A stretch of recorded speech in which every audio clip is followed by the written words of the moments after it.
Bonjour à tous, j'espère que vous allez bien, je suis ravi de vous retrouver.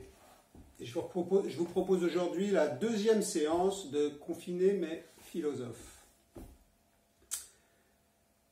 Alors en ce moment, quand on passe du temps sur Internet ou sur les réseaux sociaux ou à la télé ou à la radio, on peut lire et entendre beaucoup d'avis, beaucoup de commentaires sur la situation exceptionnelle actuelle.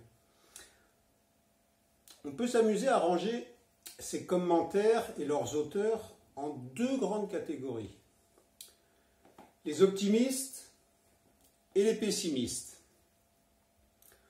Alors les optimistes, c'est ceux qui positivent et qui se satisfont de la situation et qui arrivent malgré tout à rire, à être confiants dans l'avenir. Par exemple, cette situation est géniale parce que la pollution de l'air au-dessus des villes n'a jamais été aussi basse. Et à l'inverse, il y a les pessimistes. Eux, c'est ceux qui s'attendent et qui prévoient le pire. Exemple, il va y avoir des milliers de morts, des dizaines de milliers de morts, et ce sont les plus fragiles qui en seront les premières et les principales victimes. Cette alternative peut s'illustrer par l'image du verre.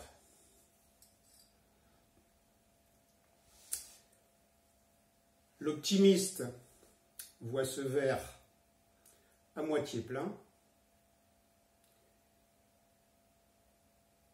et le pessimiste voit ce verre à moitié vide.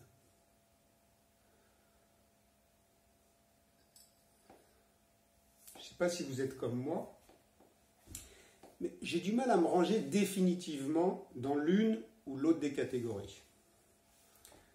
Parfois, je me range avec les optimistes et parfois avec les pessimistes.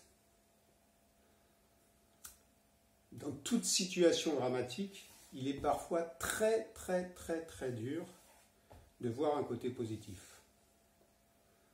Mais si vous vous rangez définitivement dans la catégorie des pessimistes et que vous voyez toujours le côté négatif d'une situation, bref,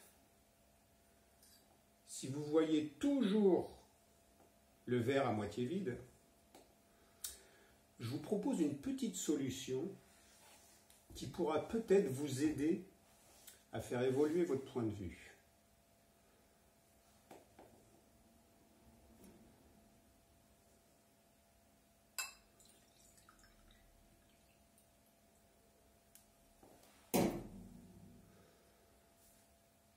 Que voyez-vous maintenant? Allez, à la prochaine séance, je vous laisse méditer et à plus tard. Bon confinement!